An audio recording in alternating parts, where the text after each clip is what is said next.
Welcome to InfoStream, your daily current. Unsure what to listen to? Turn to us for today's headlines.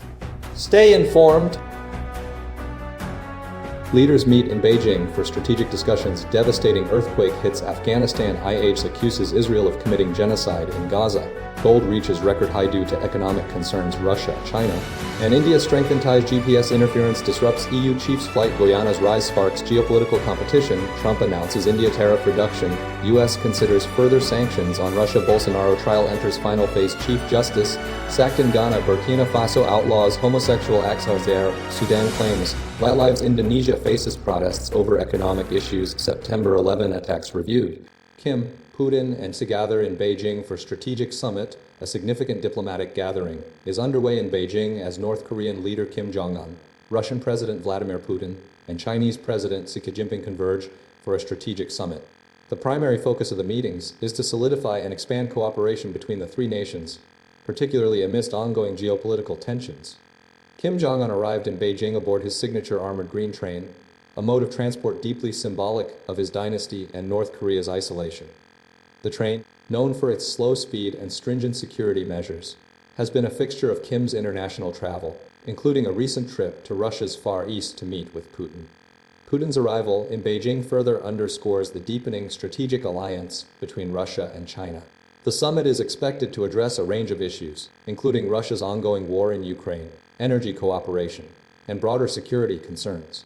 The meeting represents a key opportunity for Russia to secure continued support from China, which has largely refrained from condemning Moscow's actions. Xi Jinping is hosting the summit, demonstrating China's increasing role as a global mediator and a key player in shaping the international landscape. The summit is not only a strategic meeting, but also a display of the growing influence of the three nations. The meeting's significance extends beyond immediate bilateral discussions. It's a demonstration of a shifting global order, with Russia and China increasingly challenging the established dominance of the United States. The gathering is expected to involve discussions about the future of international governance and the balance of power. The summit's outcome will undoubtedly have lasting implications for global politics and security. Devastating earthquake in Afghanistan sparks international aid response. A powerful 6.0 magnitude earthquake struck Afghanistan, causing widespread devastation and triggering a desperate need for international assistance. The quake, centered near Jalalabad in Nangarhar province, resulted in over 111 fatalities and 124 injuries, with estimates of over 400 homes destroyed. The event, compounded by aftershocks including a 5.2 magnitude tremor, has exacerbated an already dire humanitarian situation. The Taliban government has urgently appealed for international aid, highlighting the immense loss of life and property damage. Several nations have responded, with the United Arab Emirates dispatching essential supplies and a search and rescue team. The United Kingdom announced the $1 million in emergency funding to be distributed through the UN Population Fund and the International Red Cross. The European Commission also contributed $1 million in humanitarian aid, including tents, clothes, and medical supplies. China offered assistance, and India delivered family tents and food aid. However, significant funding gaps remain, largely due to reduced international aid following the Taliban's takeover. Prior to the earthquake, already dwindling aid flows were curtailed by Western governments wary of collaborating with the Taliban regime. Cuts of over $1.7 billion in American aid, along with similar reductions from the UK, France, and Germany, have severely limited relief efforts. The humanitarian crisis is compounded by existing challenges, including a severe drought, the return of refugees, and a widespread malnutrition crisis. The sheer volume of needs encompassing body bags, essential supplies, and basic necessities is overwhelming local resources. Despite the urgent calls for assistance, coordination remains a significant hurdle, complicated by limited internet connectivity in the affected regions. The international community's response is crucial to mitigating the immediate suffering and preventing further deterioration of the situation in Afghanistan. IAGS declares Israel committing genocide in Gaza. The International Association of Genocide Scholars, IAGS, has formally declared that Israel's actions in Gaza constitute genocide, based on a 3-page resolution detailing a litany of offenses against the civilian population. This declaration stems from Israel's sustained attacks on Gaza's healthcare, aid, and educational infrastructure, alongside the significant loss of life, particularly among children. The IAGS, comprising 500 genocide scholars, saw 86% of those who voted support the resolution, with 28% participating in the vote. The resolution highlights numerous alarming aspects of Israel's conduct, including the estimated 50,000 children killed or injured, as documented by UNICEF, severely hindering the regeneration of the Palestinian population. Furthermore, it points to Israel's stated intentions to forcibly expel Palestinians from Gaza and its near-total demolition of housing. Dehumanizing rhetoric from Israeli leaders, characterizing Palestinians as the enemy, and promising to flatten Gaza, is also cited as a key element of the assessment. Israel vehemently denies these accusations, dismissing the report as based on Hamas lies and poor research, and claiming Israel is the victim of genocide. They maintain their actions are justified as self-defense. However, the IAGS maintains the focus is not solely on the 7th October 2023 Hamas attack, which resulted in 200 deaths and 251 hostages taken, but rather on Israel's broader targeting of Gaza's entire population. The resolution references the 1948 UN Genocide Convention, which defines genocide as crimes committed with intent to destroy, in whole or in part, a national, ethnical, racial, or religious group. Several leading rights organizations, including 2 Israeli ones, also share this assessment. The UN and several Western nations are awaiting a formal determination from the International Court of Justice, ICJ, where South Africa has filed a case arguing Israel is committing genocide. The ICJ's decision is not expected until January 2026. As of Monday, the Hamas-run Ministry of Health reported 557 deaths and 160 injuries, while the UN-backed Food and Security Council, IPC, confirmed famine conditions in parts of Gaza, attributing this to Israel's control of border crossings and restrictions on aid. Israel contends it bears responsibility for preventing starvation as the occupying power under international law. Gold hits record high driven by economic uncertainty and Fed rate cut expectations. Global gold prices have surged to record highs, fueled by a confluence of factors including heightened economic uncertainty and mounting expectations of a Federal Reserve interest rate cut. The precious metal has experienced a remarkable rally, increasing by nearly 30% this year, peaking at 3,508 per ounce on Tuesday. This surge is primarily attributed to investors seeking safe haven assets amid global trade disputes and geopolitical tensions. A weaker US dollar, coupled with the anticipated Fed rate cut scheduled for September 17th, has significantly boosted gold's appeal. Market analysts, including Kyle Rada of Capital.com, highlight the festering confidence crisis in dollar assets stemming from President Donald Trump's repeated criticisms of Federal Reserve Chair Jerome Powell and attempts to remove Governor Lisa Cook. The CME FedWatch tool indicates a 90% probability of a quarter-point rate reduction. Furthermore, concerns regarding the Fed's independence, exacerbated by Trump's actions, have intensified demand for gold. Treasury Secretary Scott Bessent defended Trump's right to challenge Cook, while European Central Bank head Christine Lagarde warned of very serious danger if the Fed were to succumb to political pressure. The rally extends beyond just rate cut expectations. The ongoing trade war and broader geopolitical instability contribute to the safe haven demand. Investors are shifting away from the US dollar, further strengthening gold's position. Central banks globally are also increasing their gold holdings.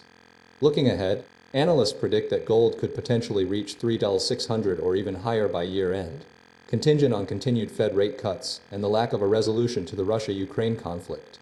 The upcoming non-farm payrolls data will be crucial in determining the magnitude of the anticipated Fed policy shift. Silver also experienced a significant increase, reaching its highest level since 2011. The combination of these factors underscores the current market sentiment and the enduring appeal of gold as a secure investment during turbulent times. Russia, China, and India forge closer ties amid geopolitical shifts. Recent developments highlight a deepening strategic alliance between Russia, China, and India, largely driven by economic necessity and a shared desire to counter Western influence. The core of this alliance centers on Russia's ability to secure vital trade partnerships following Western sanctions imposed due to the invasion of Ukraine. India and China have become key purchasers of Russian crude oil, significantly boosting Russia's economy and providing a crucial alternative to traditional Western markets. India's oil imports from Russia have surged, reaching approximately $140 billion since 2022, while China's purchases have exceeded 100 million tons annually. The Shanghai Cooperation Organization SXCO summit in Tianjin served as a crucial platform for these leaders to reaffirm their commitment. This forum represents a deliberate challenge to the United States' global influence, offering a distinct worldview and fostering cooperation amongst nations seeking to reduce reliance on Western trade and sanctions. Prime Minister Modi's strategic decision to strengthen ties with Russia is politically advantageous, signaling India's independence from U.S. pressure. Economic considerations are paramount, with India prioritizing securing the best deal for its energy needs, a shift away from historical reliance on Middle Eastern suppliers. The US has responded with tariffs on Russian oil purchases, further solidifying the alliance. China, also increasing its oil imports from Russia, is focused on safeguarding its energy interests. Recent agreements between Russian and Chinese gas corporations to increase supplies to India underscore the growing collaboration. Despite potential discounts offered to China, Russia may prioritize sales to India to maximize its export revenue. This dynamic reflects a significant realignment of global trade patterns and geopolitical alliances. The summit provided a tangible demonstration of this evolving relationship, setting the stage for continued cooperation amidst ongoing economic uncertainty and international tensions. EU chief's flight disrupted by suspected Russian GPS interference. Ursula von der Leyen, President of the European Commission, experienced a significant disruption to her flight to Bulgaria, attributed to suspected Russian GPS interference. The incident occurred while she was undertaking a tour of eastern EU states to assess defense readiness. Unnamed officials, citing the Financial Times, reported that the Commission President's aircraft was forced to land at Plovdiv Airport, with pilots reverting to paper maps due to the compromised navigation system. The European Commission confirmed that a noticeable increase in GPS incidents, including jamming, had been observed since Russia's full-scale invasion of Ukraine in February 2022. Air traffic control services immediately offered an alternative landing method, utilizing terrestrial navigation tools, to ensure flight safety. The Bulgarian government confirmed the neutralization of the satellite signal transmitting information to the plane's GPS system. The European Union is responding to this escalating threat by deploying additional satellites into low Earth orbit, aiming to bolster its ability to detect GPS interference. Defense Commissioner Andrius Kubilius stated this initiative reflects a commitment to strengthening defense capabilities and supporting Ukraine, while Kremlin spokesperson Dmitry Peskov dismissed the Financial Times information as incorrect. European governments and experts consistently accuse Russia of employing such practices as part of a broader strategy to sow disorder and undermine European security. Tens of thousands of jamming incidents have been reported by airlines operating around the Baltic coast, particularly affecting Latvia, Lithuania, and Estonia, situated adjacent to Russian territory. A March 2024 incident involving a Royal Air Force plane near Kaliningrad further highlighted the issue, demonstrating a spoofing incident where legitimate signals were replaced with false ones. The ESA and IATA convened a special conference in 2024 to address the growing concerns, recognizing the potential for these incidents to pose significant challenges to aviation safety. Keir Giles of Chatham House emphasized that such interference has become a constant feature of flying near Russia, disrupting previously taken for granted time and positioning services. The situation has evolved from isolated incidents to a normalized campaign of interference, with no discernible effort to halt Moscow's actions. Von der Leyen's tour has provided first-hand evidence of the daily threats posed by Russia and its proxies, further underscoring the urgency of the situation. Guyana's rising significance, oil, politics, and geopolitical competition. Guyana's rapid economic transformation driven by substantial oil discoveries, nearly 11 billion barrels in deep waters, is reshaping the South American geopolitical landscape. The country's elections, occurring amidst escalating tensions with Venezuela over the disputed Essequibo territory, hold significant implications for both regional stability and international competition.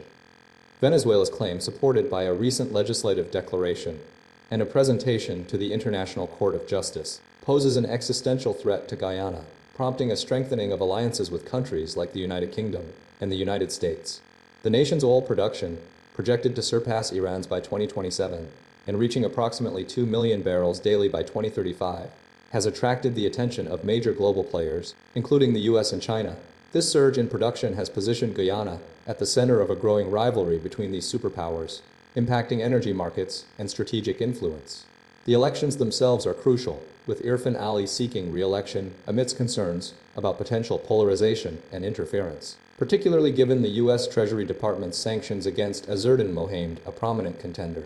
The outcome will determine Guyana's future direction regarding its relationships with key global powers. Beyond the immediate political stakes, Guyana's economic trajectory is inextricably linked to its ability to manage its newfound wealth sustainably and inclusively, a challenge highlighted by analysts like Ryan Berg at the Center for Strategic and International Studies.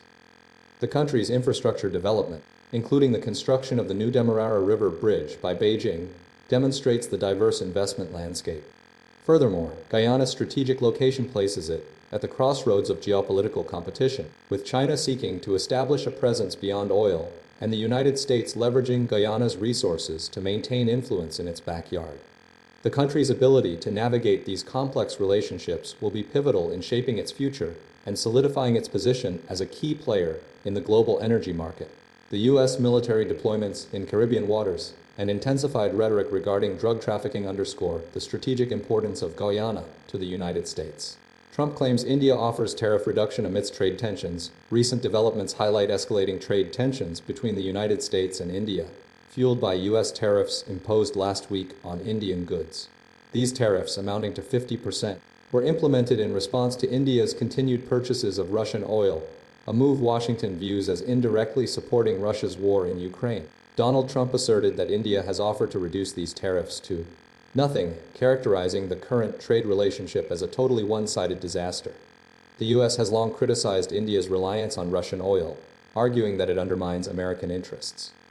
Trump emphasized the imbalance in trade, noting that India is a significant purchaser of U.S. goods, but that the U.S. engagement with India is minimal. He highlighted a decades-long disparity in trade volumes. India's response to the tariffs has been firm, dismissing them as unfair, unjustified, and unreasonable. Commerce Minister Piyush Goyal stated India will neither bow down nor ever appear weak in its economic relationships. India maintains that Russian oil is crucial for meeting its energy needs and population demands. The situation is further complicated by India's participation in the Shanghai Cooperation Organization (SCO) summit in Tianjin, where Prime Minister Narendra Modi engaged in bilateral meetings with Chinese President Xi Jinping and Russian President Vladimir Putin. Modi was observed shaking hands with Putin prior to the summit. Following the summit, Modi spent 45 minutes with Putin in a car, describing the exchange as insightful. The imposition of the tariffs has raised concerns about potential negative impacts on India's economic growth and exports, particularly given its status as the world's fifth largest economy. The SCO summit underscores a broader geopolitical shift, presenting a challenge to U.S. global influence. The ongoing dispute reflects a fundamental disagreement over Russia's actions and the broader international landscape. The U.S. continues to pressure India to alter its trade practices, while India defends its strategic partnerships and energy security concerns. U.S. weighs further sanctions on Russia amidst Ukraine war. Recent developments indicate a potential shift in the U.S. approach to sanctions against Russia, driven by the ongoing conflict in Ukraine and following a summit between President Donald Trump and Vladimir Putin. Treasury Secretary Scott Bessent stated that all options are on the table for additional sanctions, citing Russia's intensified bombing campaign following the Anchorage meeting. This stance reflects a growing frustration within the Trump administration regarding Russia's lack of concrete action towards peace negotiations. The administration's hesitancy to implement further sanctions has been a recurring theme, particularly after Trump initially suggested a 2-week deadline for Russia to demonstrate seriousness. This deadline passed without any movement, and Trump has repeatedly voiced the possibility of abandoning negotiations altogether. He has framed the situation as a potential economic war, signaling a willingness to utilize sanctions as a tool. However, Secretary of State Marco Rubio has cautioned against immediate sanctions, arguing that they would effectively halt peace talks. Rubio contends that imposing new penalties would lock in at least another year and a half of continued conflict, casualties, and destruction. He believes that sanctions would definitively end any chance of diplomatic resolution. Despite these differing viewpoints, President Trump remains open to the idea of sanctions as a means of pressure. He hasn't established a specific time frame for their implementation, suggesting a cautious and reactive approach. The core disagreement centers on the potential impact of sanctions, whether they would incentivize negotiation or solidify a prolonged state of war. The administration's strategy remains fluid, contingent on Russia's actions and the perceived likelihood of achieving a peaceful outcome. The situation highlights a critical juncture in the U.S.-Russia relationship and the complex challenge of resolving the Ukraine crisis. Final phase of Bolsonaro trial begins. The final stage of the trial against former Brazilian President Jair Bolsonaro for attempting a coup is commencing, with a verdict potentially bringing decades in prison. The trial, overseen by a panel of 5 Supreme Court judges, centers on allegations that Bolsonaro masterminded an attempt to remain in power following his 2022 election defeat by Luiz Inácio Lula da Silva. The charges include leading an armed criminal organization, attempting the violent abolition of democratic rule, an attempted coup, damage to federal property, and deterioration of heritage. Investigations revealed a plan dating back to 2019, involving discussions and meetings regarding the assassination of Lula, his running mate, and Supreme Court Justice Alexandre de Moraes.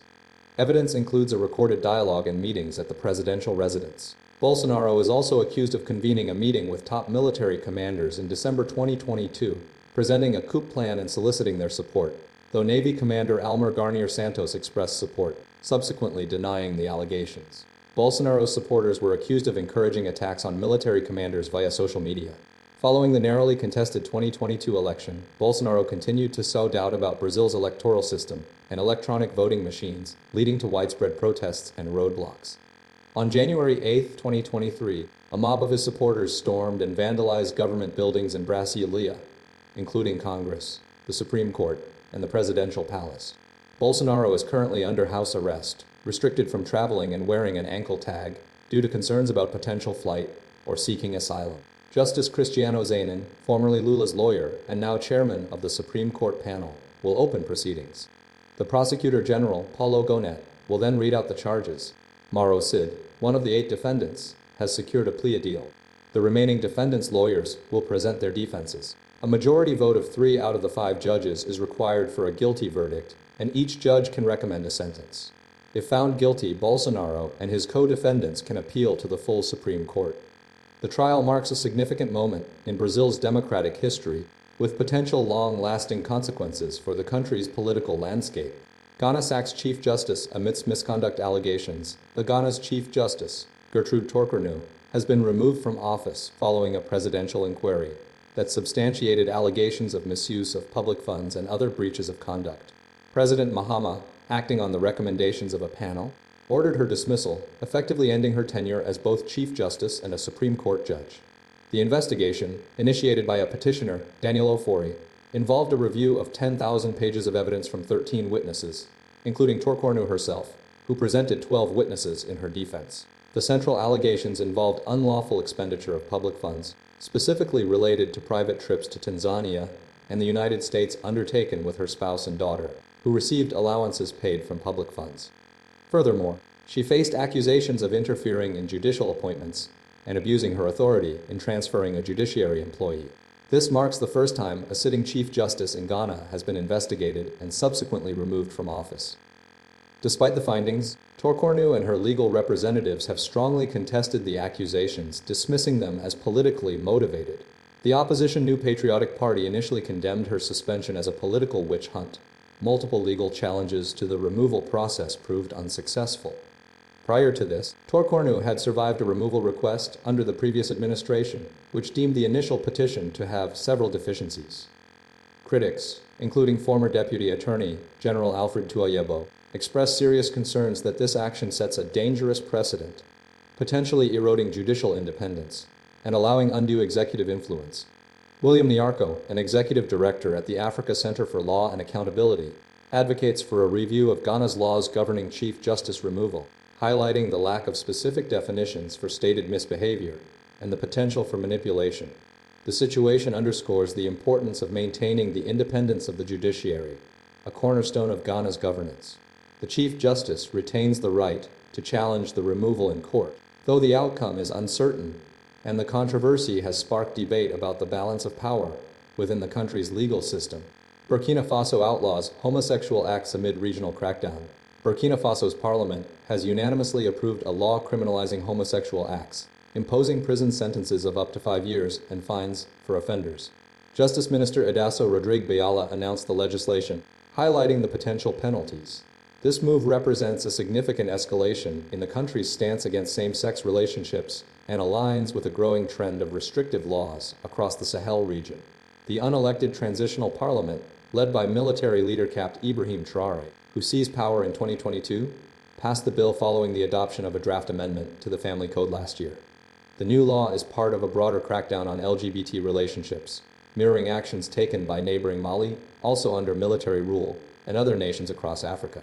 Capt. Traore's leadership is key to the legislation's final approval.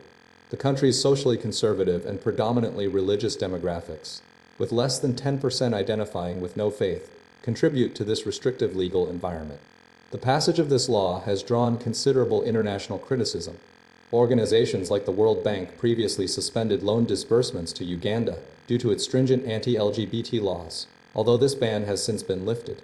Concerns have been raised regarding the potential for human rights abuses and the erosion of legal protections for vulnerable populations. Several African nations, including Uganda, Nigeria, and Ghana, have recently enacted or attempted to enact legislation criminalizing same-sex relationships, often with severe penalties.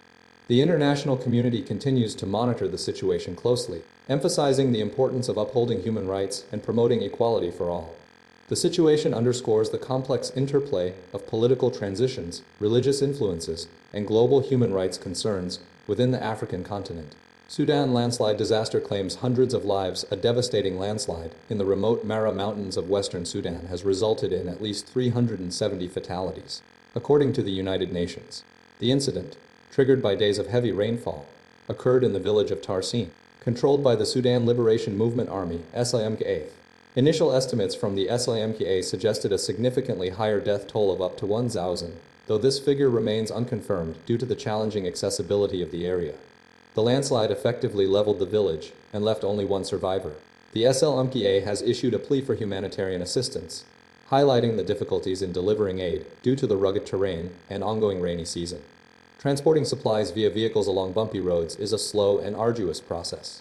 The disaster has further compounded the existing humanitarian crisis in Sudan, which has been exacerbated by the ongoing civil war between the Sudanese army and the Rapid Support Forces, RSF.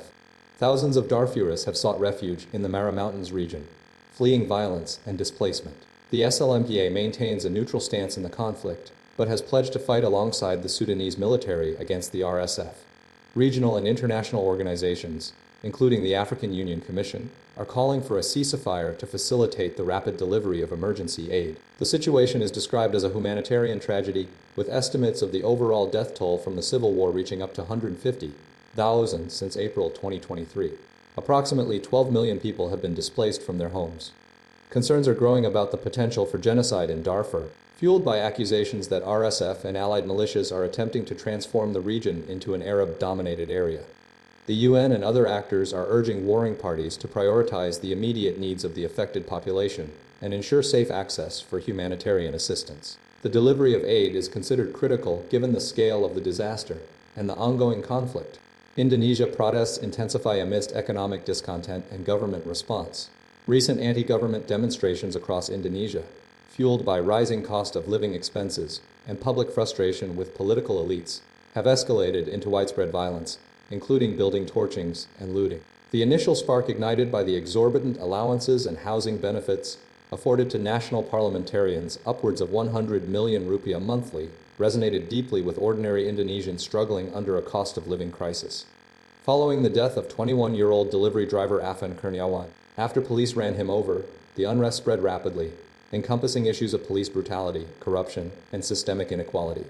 President Prabowo Subianto responded by curtailing state-funded perks for politicians. But this move was deemed insufficient by many, including former central coordinators for the All-Indonesian Students Union, who emphasized the need for deeper reforms across key sectors like agriculture, education, and economic opportunities.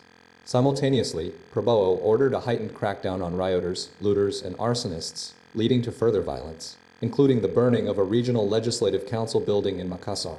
The situation prompted Prabowo to cancel a planned visit to China, and TikTok suspended live streaming in Indonesia. Authorities escalated security measures, including checkpoints and snipers, further intensifying concerns about police brutality and human rights violations. Despite a brief lull in protests on Monday, fueled by student groups canceling demonstrations due to heightened security, the underlying issues remain unresolved. Prabowo's presidency, marked by a strategy to appeal to younger voters through social media, faces a critical test. The protests represent his most significant leadership challenge since taking office in 2024, demanding a balance between maintaining order and addressing the root causes of discontent. Experts warn that the situation could escalate, highlighting the importance of dialogue and restraint to prevent further violence and human rights violations. The protests underscore long-standing concerns about governance, accountability, and economic inequality, presenting a complex and potentially volatile situation for Indonesia. September 11 terror attacks. A comprehensive overview. The September 11, 2001 terrorist attacks, orchestrated by Al-Qaeda led by Osama bin Laden, resulted in the deaths of 977 people across New York City, Washington, D.C., and Shanksville, Pennsylvania. The attacks involved the hijacking of 4 U.S. commercial airplanes, with American Airlines Flight 11 and United Airlines Flight 175 striking the World Trade Center towers, and American Airlines Flight 77 crashing into the Pentagon, while United Airlines Flight 93 was brought down in a Pennsylvania field after passengers and crew fought back against the hijackers. Approximately 753 people perished at the World Trade Center, including 43 New York City firefighters and 23 New York City police officers. United Airlines Flight 93's victims, 40 passengers and crew, prevented a potential third strike. The medical examiner's office identified 653 victims as of August 7, 2025, leaving 133 remains unidentified, currently stored at the World Trade Center site. The attacks triggered a significant governmental response. Congress approved Patriot Day on December 18, 2001, and established the Victim Compensation Fund, initially operating from December 2001 to June 2004, receiving 7408 applications and making awards in 5 and 60 cases. This fund was later reopened in 2011 and expanded. The attacks led to the creation of the Department of Homeland Security, merging 22 agencies, including the Customs Service, Immigration and Naturalization Service, and FEMA. The Container Security Initiative prescreens over 80% of imported maritime cargo. The National Terrorism Advisory System, NTS, replaced the previous Homeland Security Advisory System, CHSAS, in April 2011. Cleanup at Ground Zero involved 3.1 million hours of labor and cost $750 million to remove 1.8 million tons of debris. The attacks resulted in an estimated economic loss of $123 billion during the initial weeks, alongside significant damage to infrastructure and transportation systems. Congress approved an emergency anti-terrorism package worth $60 billion and a $40 billion aid package for the airlines. Insurance claims totaled $9.3 billion. Ongoing efforts, including DNA testing and storage of unidentified remains, continue to address the aftermath of this devastating event.